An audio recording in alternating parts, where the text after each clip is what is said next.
I'm planning to live to 115. So I just want to be functionally fit and make sure I can always do what I want to be able to do for my entire life. Empower people to be able to take their own health and wellness into their control and not rely on the medical system for getting better. There's like a whole new way of how we can empower them that we couldn't do 13 years ago when we started. Dream, scheme, and then act on it. If there was a doubter, then I would say that was almost just fuel for my fire. Hello and welcome to the Success Differently podcast. My name is Michelle Sorgaroli. I am your host today, and we're being joined by Kim Hall. Kim is a multiple award-winning physiotherapist, a multiple award-winning entrepreneur, a property investor, a board member, a speaker, and an exercise lover. Kim started her career in the Canadian public healthcare system, and very quickly she saw some opportunities for innovation and improvement and perhaps to satisfy some gaps that were not being fulfilled as she hoped, and she founded Physio2U in 2012 to offer home-based rehabilitation services.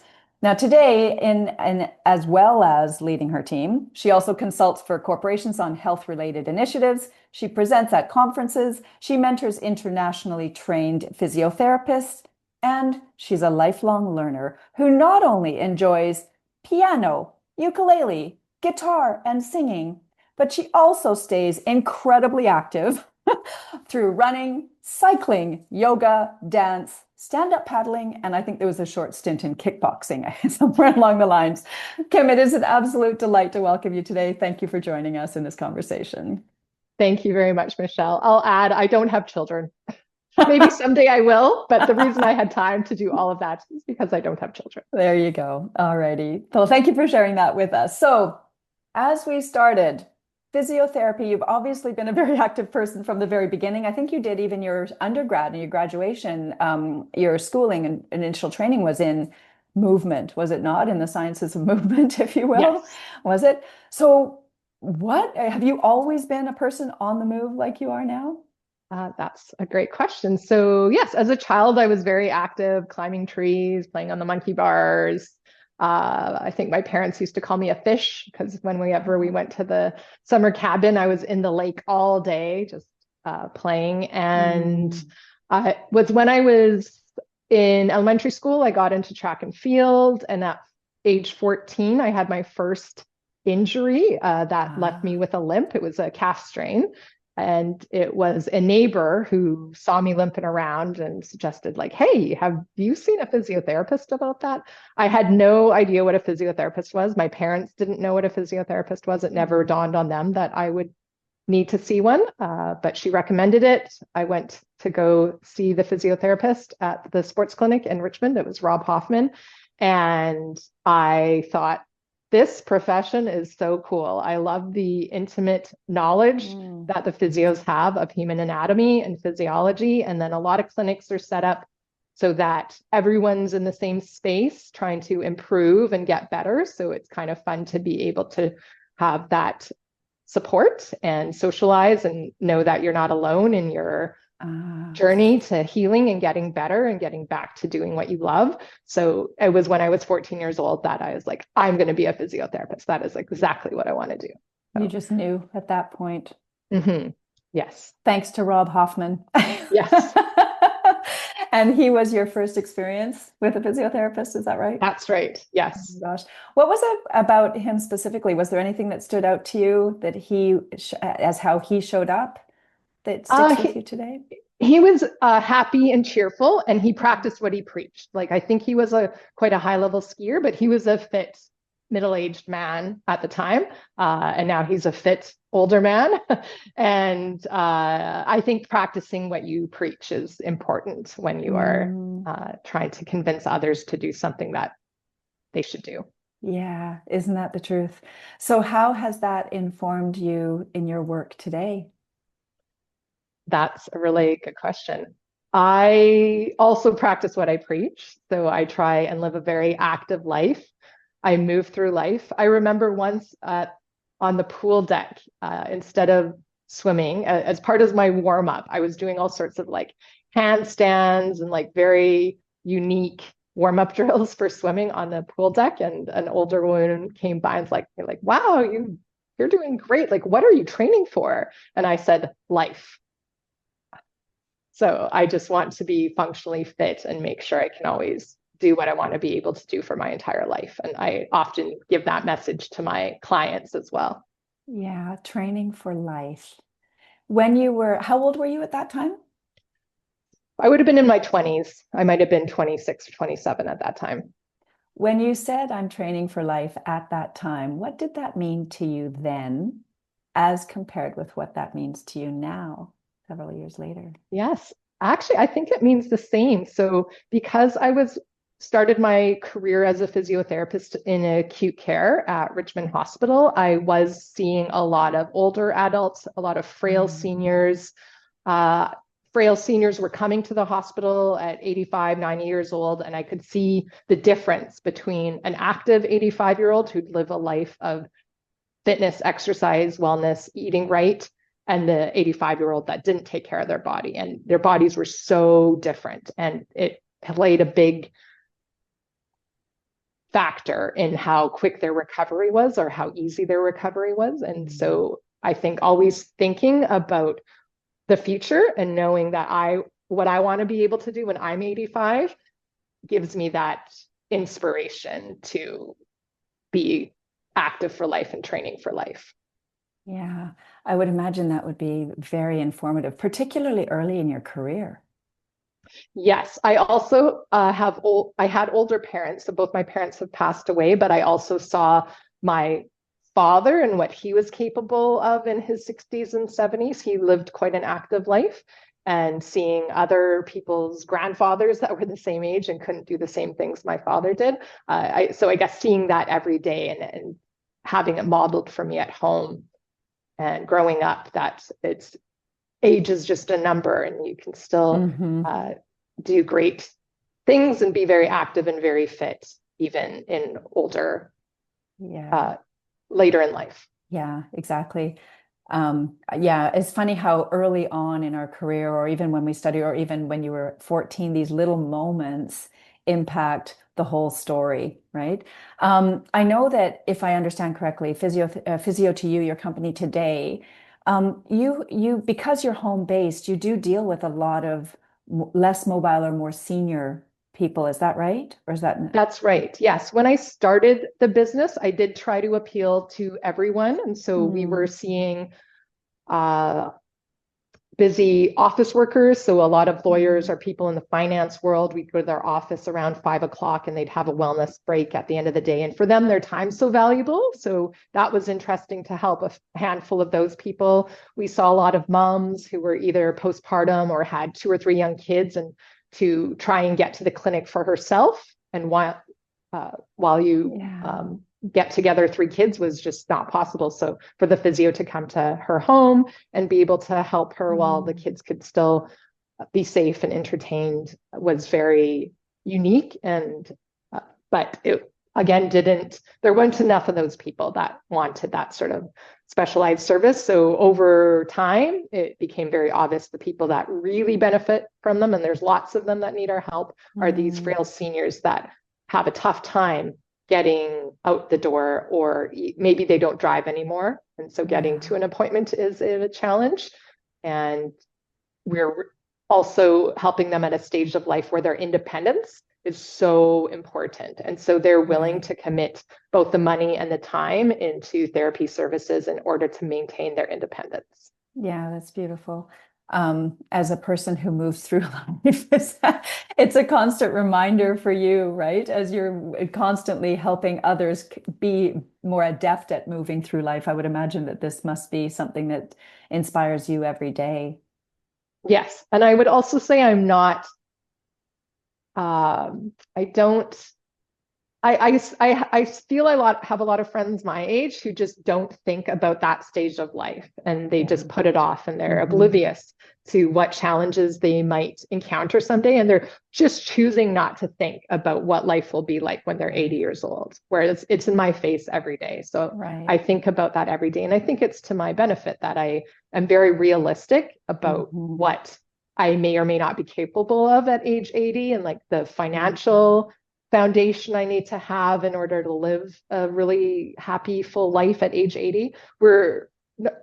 I'm planning to live to 115. I'm financially planning to live to 115 because of advances in technology. I have a lot of centenarians in one half of my, actually on both sides of my family, there were quite a few centenarians. So there's no reason why I couldn't live to 115 with the advances in medicine, as well as how I am treating and taking care of my body at this stage of life. So a lot of people, most people I ask, how, like, what age are you financially planning to? Most people say, like, I haven't even thought about that, but I do have one friend in Toronto. It's a man. And I asked him that question and he said 140. Oh, wow. Okay. He's really relying on technology to take him amazing his body a long way. Right. And well, I think that's the key is, as you spoke, you've always been on the move. And I think I just want to come back to, you were always on the move. You were exposed to physiotherapy. You knew in that moment that that's what you wanted to do. And what I heard was, your first experience as a patient was by being served by someone who, it sounds like, made the experience pretty positive. Yes. Right. And gave you your mobility back, I would imagine, which you obviously was important to you. So let's fast forward. You chose to go into physiotherapy because you knew that that was something you wanted to do. And then you started working in the public healthcare system. And that's where you got your start. What happened that caused you to take the flying leap and found Physio2U in 2012? How many, so you graduated, and then how many years were there, and then Physio2U happened? So yes. So I was initially quite content working in the public healthcare system and establishing my career there. I loved being able to work with so many different disciplines. And so I learned a lot from the diagnostic imaging techs, from the pharmacists, the social workers, the nurses, the orthopedic surgeons. And I kind of saw myself there long term. I intended to be there long term. And it was around the 5-year mark where I had really consolidated a lot of my clinical knowledge and now had more interest in improving our outcomes. So, like, can we reduce our length of stay? Can we get our wait list down? Can we decrease falls in the community so that these elderly people aren't coming in with broken hips or other broken bones from falling? And I had all these great ideas. I think they were great ideas. All these ideas to improve our outcomes. And I wanted a pilot study this here, and like, let's implement these outcome measures on this ward, and let's do something different with this department in order to improve outcomes. And a couple of my ideas I got to run with, but most got shut down. And so ultimately I felt quite stifled in that unionized environment where change was very slow. Quite a few of my, I shouldn't say quite a few, all the ideas I got to run with are still in use today. And I did receive a reward from Doctors of BC for excellence in healthcare promotion in 2023. Thank you, for an exercise program I created, and it got started in 2010. And I am very proud of that, that I was able to build something as a pretty young person, just so passionate about physiotherapy and passionate about moving for life and making it accessible in the community in order to empower people to be able to take their own health and wellness into their control and not rely on the medical system for getting better. What was so important to you about that specifically? I would say that sometimes our medical system is very good on the acute side. So if you're sick and dying in Canada, Canada's where you want to be. But if you aren't sick and dying, if there's joint pain and different chronic diseases that you need to manage, our healthcare system's not great at helping empower those people and giving them the tools and the resources and the encouragement to be able to manage those chronic conditions. I don't even want to call them diseases because they're so commonplace that I prefer to label them as chronic conditions that we have to learn to deal with, osteoarthritis being probably the most common one. So I wanted people to like have a different framework to be able to improve their health, wellness, mobility, independence rather than relying on the medical or acute care system. And I used to, prior to becoming a physiotherapist, I worked as a fitness instructor for the city of Richmond teaching aquafit. So that was where I went to, was the city of Richmond, the community center programs, because I saw that as a easily accessible and affordable way for people in the community to improve their health and wellness without relying on acute care or doctors. That's interesting. There's a couple of times the empowerment, the word empowerment, without relying on others. There's a very much about taking control over your well-being. That theme is showing up a little bit for me. Does that resonate for you?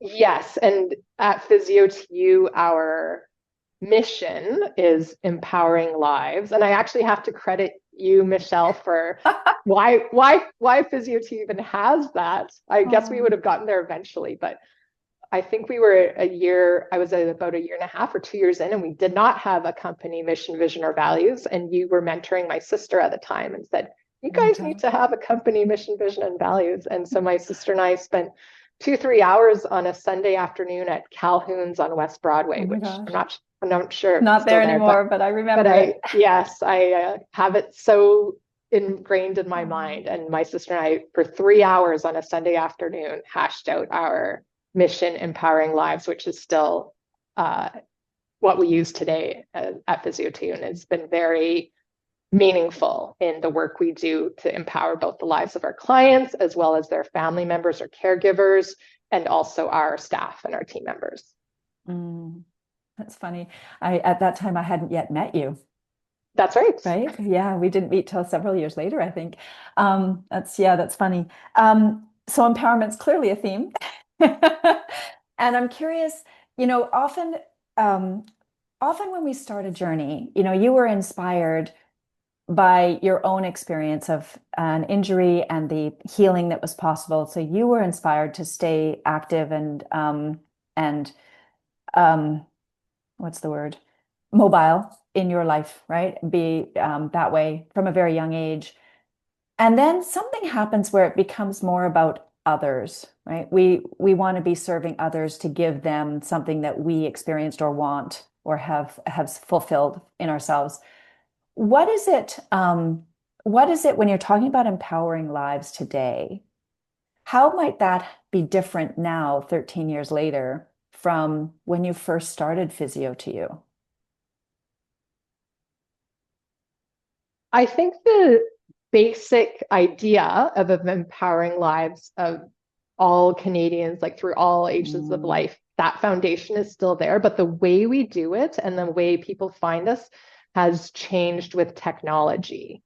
And the seniors, often we're helping older seniors, we can use technology a lot more to help empower them.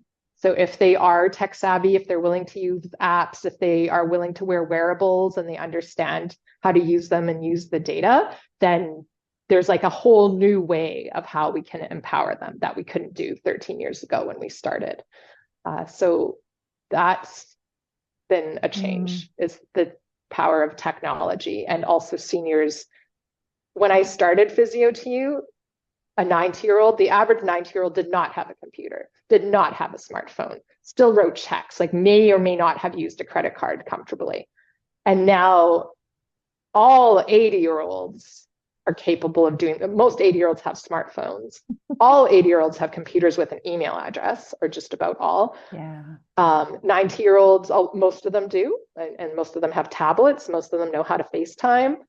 So the way we're able to empower these people through the different resources has changed, is a big difference. What keeps you inspired, Kim? I hear like there's obviously a very strong spark, and that has continued. And I suspect, knowing you, it's probably grown over the years. I'm curious, what's fueling that today? Two things. So I guess as a physiotherapist, helping people walk again is so rewarding. And a lot of people enter physiotherapy school thinking that they want to do sports physio. Mm-hmm. And I also thought I wanted to work with high performance children athletes, but I recognized we were ultimately, I did a lot of volunteer work with the high performance children athletes, and I ended up being more like a athletic therapist where you're just taping up their ankle and getting them back in the game or the tournament or the dance recital as quick as possible. And we were doing long-term damage to those children's bodies. We weren't looking at them moving through life. And so I didn't want to be any part of that.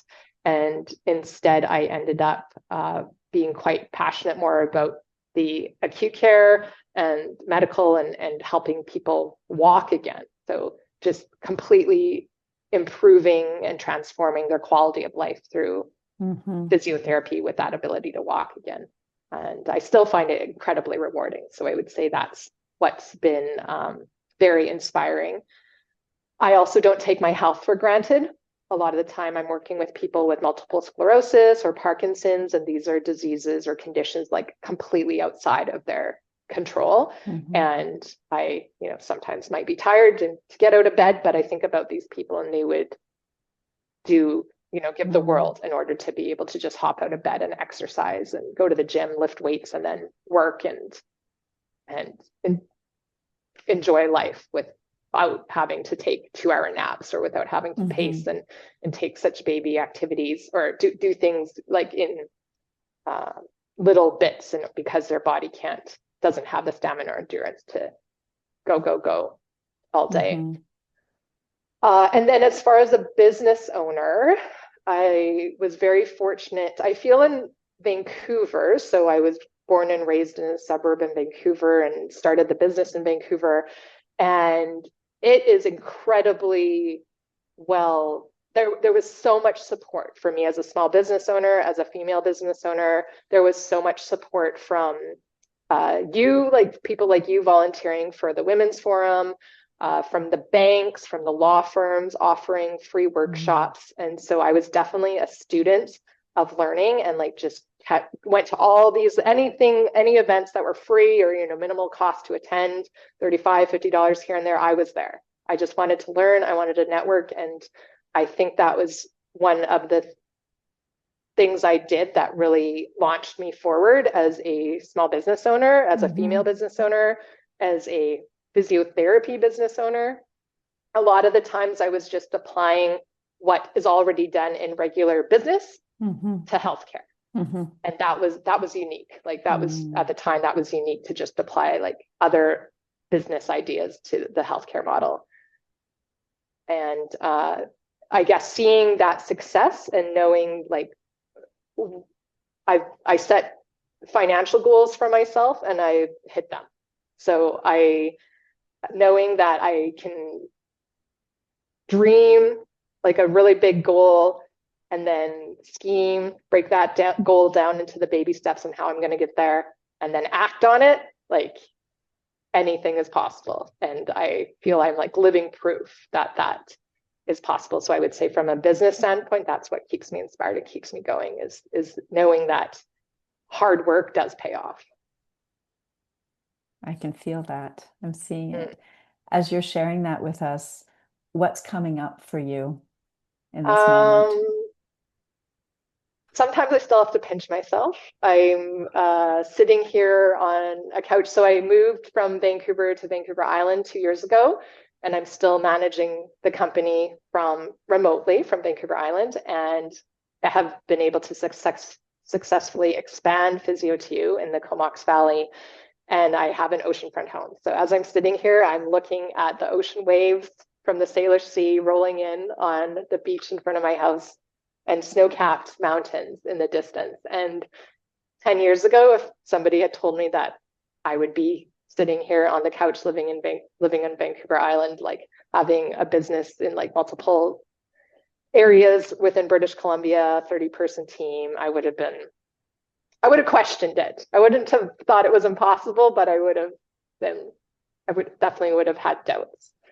So just to know that it is all possible is that it's just such a joy. I usually pick different words each year to as a mantra to live the year. Mm-hmm. And last year it was enjoy this level. So Mm. I still use those words. I did have a new word for this year, but I still love that Mm-hmm. mantra, enjoy this level. Mm-hmm. Beautiful. You said dream, scheme, act. I added on the back of that and realize. And that came from one of my mentors. And he actually, Mm. it was just paper, but it was like a 3D triangle thing. So Mm-hmm. you're in your dream phase, and then you have to Mm-hmm. get to your scheme phase, and Mm. then your act, and then you repeat. So Yeah, I, beautiful. I've never forgotten that. Mm-hmm. Something that I have heard so consistently through this story is leaning into the help that's available to you, leaning into mentors, other people who have an expertise in an area where you want to learn, being hungry and a lifelong learner. You said, you would do anything that would give you access to new learning that would help you. And leaning into that support as it came. That's been a constant theme.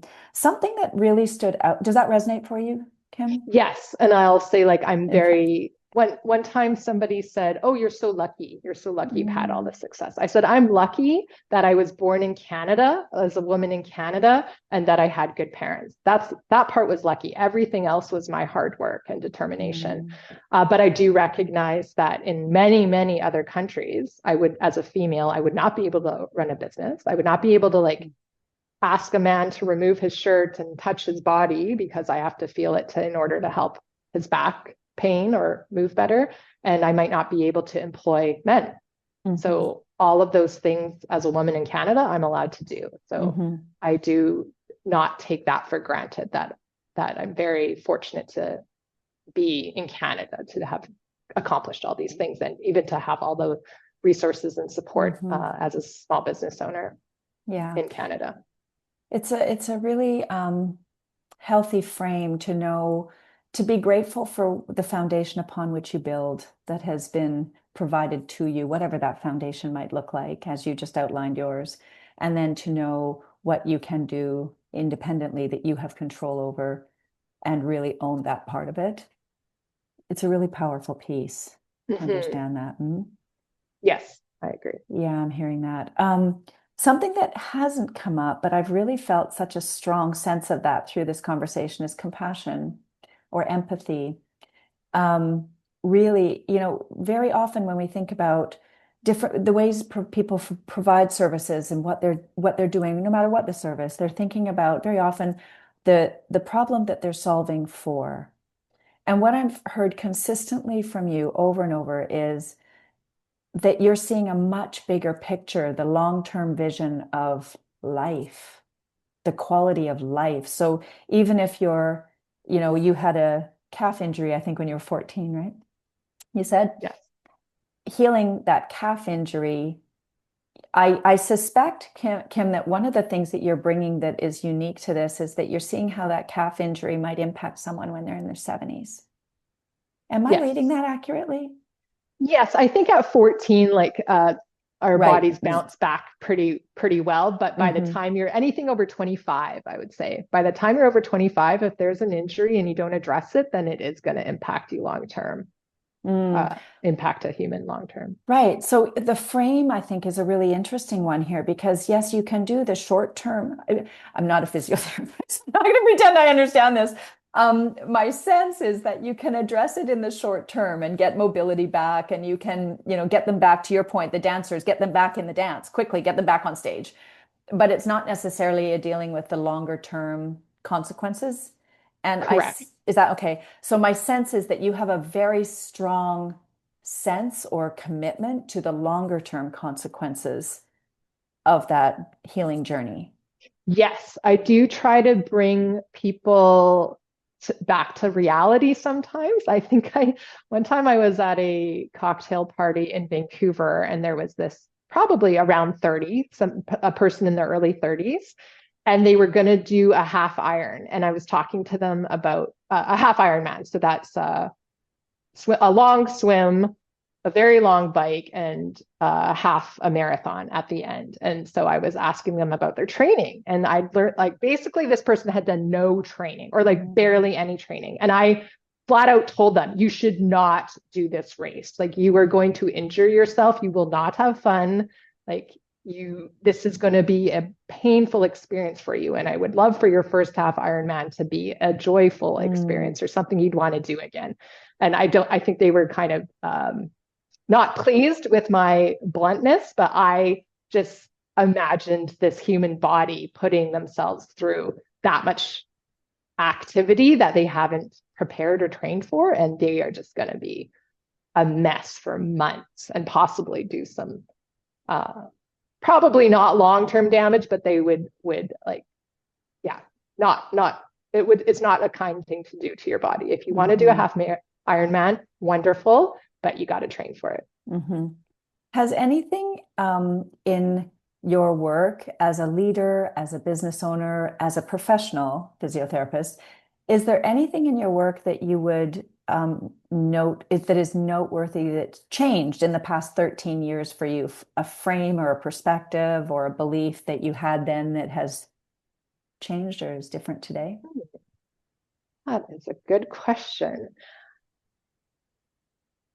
I think it's nice that I could prove to myself and prove to others that this is possible, because I did have a lot of doubters in the beginning. I remember somebody that I worked with at the hospital, they're like, oh, like other people are doing that. Like that's, that's not unique or anything. I remember multiple men asking me early on, like, well, why would anyone work for you? Why wouldn't they just go start their own in-home physiotherapy company? And trying to explain to them, well, not every physiotherapist wants to take care of the financial components and the marketing and administrative. They want to feel part of a team, but only do the clinical work that they love and not do anything else. There was many reasons why people would join a team and work with me and not just start their own thing. No one has asked me that in the last, I'd say 8 years. But the first 5 years, I got asked that a lot, and interestingly, always by men. I remember another man, male entrepreneur, saying, Physio2U will never be a household name. And if you, in the Google searches in the last 2-3 years, like you look up the top 3 search terms for people coming to our website, it's like Physio2U,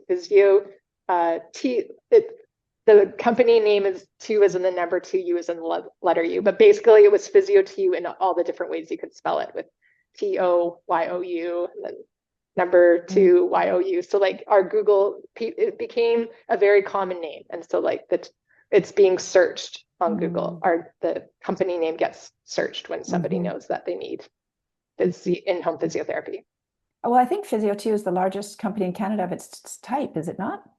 For sure in Western Canada, and I can't get numbers for Ontario, and there's one company in Halifax that's quite well established, but it's possible that it's the largest in Canada. Well done.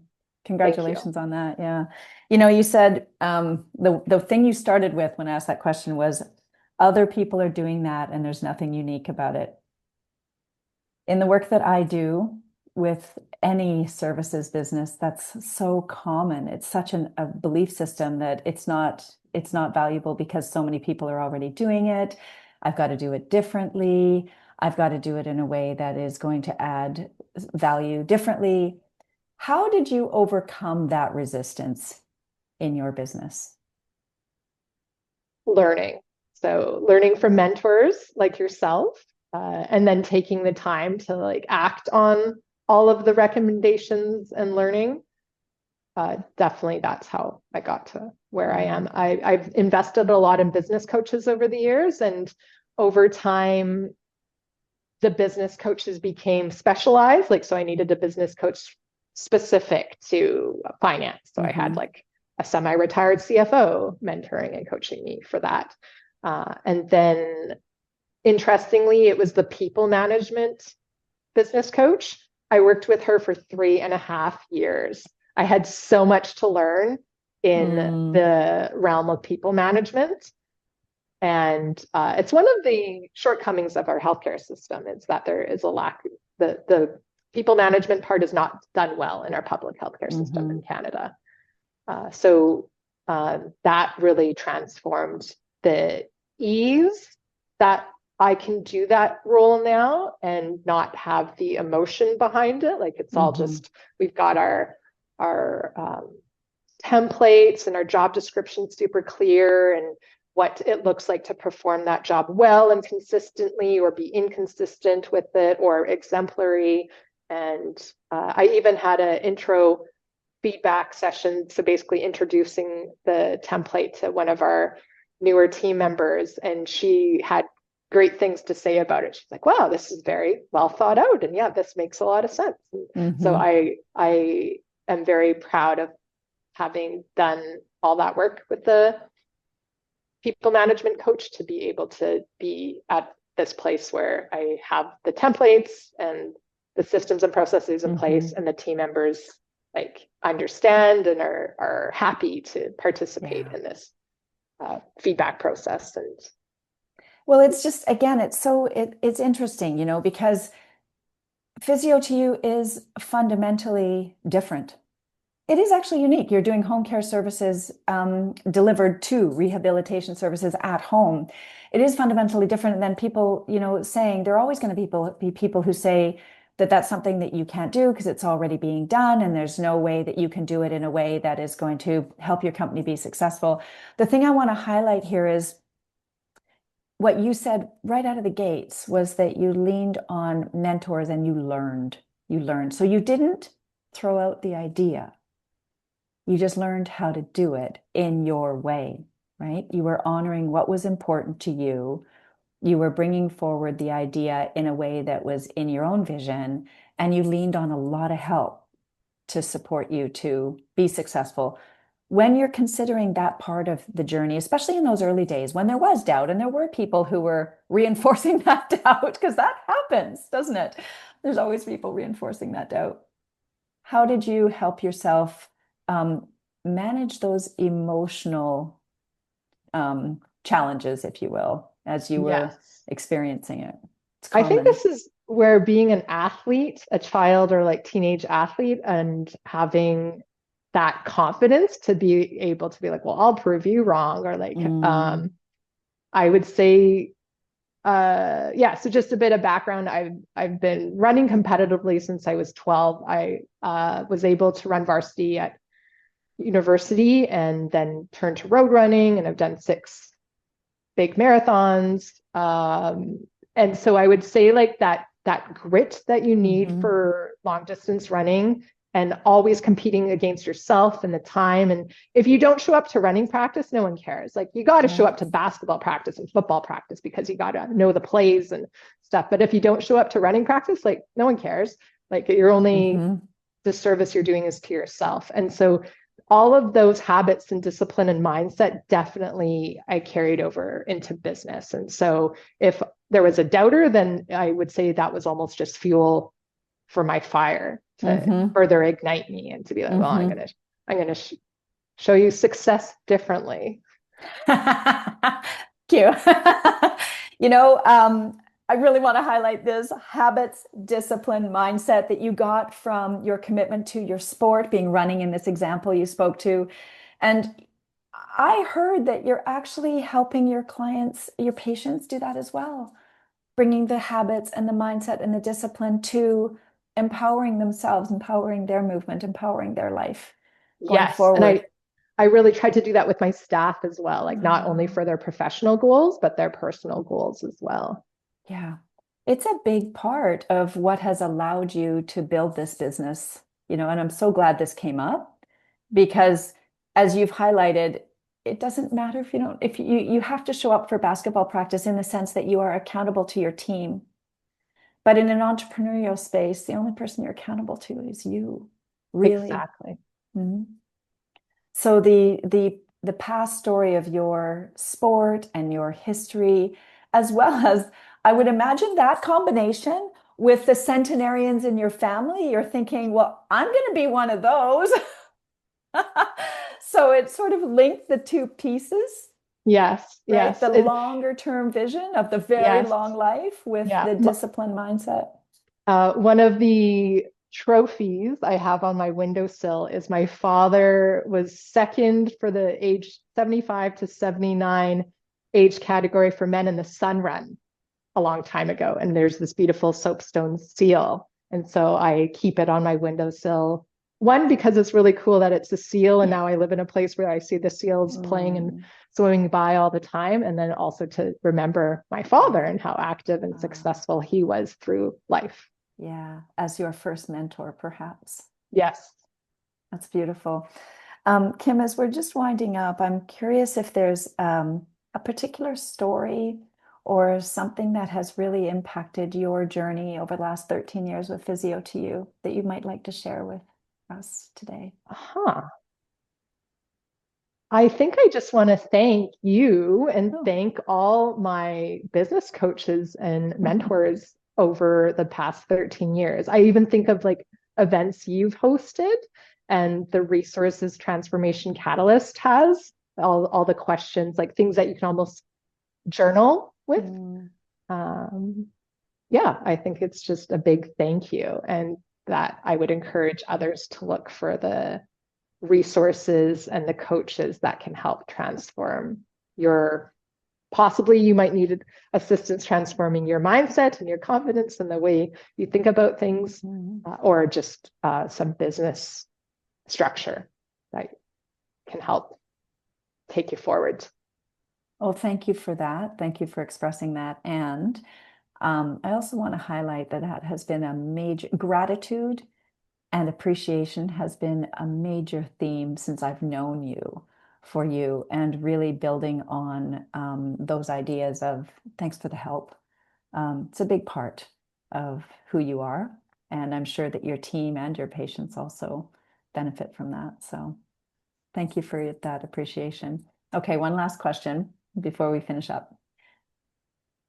Given the journey that you've been on, if you were to look back to your younger self, maybe that young woman 13 years ago who started Physio2U, or someone perhaps starting the journey at the beginning, what piece of wisdom might you offer that younger self today? Hmm. One just kind of cheesy line, I would say, it'll be worth it. It'll, this hard Um, work and this entrepreneur roller coaster that you're embarking on, it will be worth it. But the other part might just be to jump head start a little bit is like to have started the people management training sooner. oh, very nice. Yeah. Yeah. It was a very I dreaded the people management part and it was very challenging. And I had all this emotion Mm-hmm. behind people managing, which if you take people management training, you learn very quickly to separate the emotion and the feelings and just look at the circumstances and the facts and Mm. uh, speak to that and not use Mm-hmm. terms like, well, I feel that you're doing this or um, yeah, So the that people was hearing a big emotional journey and also a game changer for you. it was a game changer. Yeah. So I could have started that a little earlier to just have less drama in the middle years. Unnecessary emotional weight. Right. Awesome. Alrighty, Kim. Thank you for that. Let's let people know where to find you. Where can they reach out to you, follow you, connect with you, should those who Yes. want to experience you further? Yes. The company Physio2U is active on Instagram and I am active on Instagram. So the handles are at Physio2U and at Kim Physio. And I'm also on LinkedIn. So people are welcome to DM me there. Awesome. And your website would be CA. physio2u.ca. Perfect. Yes. All righty. Amazing. Thank you. Thank you for sharing your journey with us. It's just been a delight to hear from this perspective after so many years of knowing you and appreciate you sharing your story. You're Thank you, welcome. Kim. It's Thank you been a for delight. asking such thoughtful questions. I'll look forward to our next conversation. Have a wonderful day as you're experiencing the view in your beautiful home on the Salish Sea. Take care and bye for now. Thank you.